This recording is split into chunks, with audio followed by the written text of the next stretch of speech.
জুলাই অভ্যুত্থানে যারা শহীদ হয়েছেন, পঙ্গুত্ববরণ করেছেন, যে সব মানবতা বিরোধী অপরাধ সংঘটিত হয়েছে, সারা বাংলাদেশের একটা গণমানুষের দাবি হচ্ছে যে এই জুলাই আন্দোলনে যারা শহীদ, যারা পঙ্গুত্ববরণ করেছে, সেগুলোর মানবতা বিরোধী বিচারগুলো যাতে অগ্রাধিকার ভিত্তিতে হয়।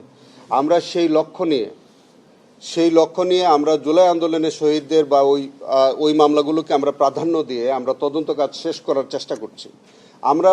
আমার আশাবাদটা আমি ব্যক্ত করেছি যে আগামী 1 বছরের মধ্যে আমরা চেষ্টা করছি যে যাতে জুলাইয়ের সম্পর্কিত যে মানবতা বিরোধী অপরাধগুলো হয়েছে সেটা আমরা যে কোনো মূল্যে আমরা ইনভেস্টিগেশন শেষ করব এবং বিচারের সম্মুখীন আমরা করব। উত্তরার্থ আমরা দেখেছেন ইতোমধ্যে জয় এবং পলক এই দুজনের বিচারটা চলছে এবং এটাও বিচার প্রায় শেষ পর্যায়ে, যেখানে আমাদের জাবের ইব্রাহিমের মা আজকে এসেছিলেন, উনি আমাদের মাননীয় সংসদ সদস্য, সে বিচারটা চলছে। আমাদের অন্য একজন আমাদের শহীদ মুগ্ধ, যিনি আমাদের আবেগের নাম, সেই মুগ্ধের বিচার কার্য আমাদের ইতিমধ্যে শুরু হয়েছে, চার্জ হিয়ারিং শুরু হয়ে গেছে।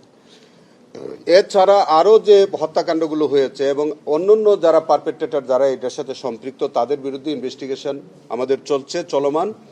সেটাও যখন ইনভেস্টিগেশন রিপোর্ট কমপ্লিট হবে তাদের বিরুদ্ধে আবার আলাদা রিপোর্ট সাবমিট হবে এবং বিচার কাজ চলবে। Thank you.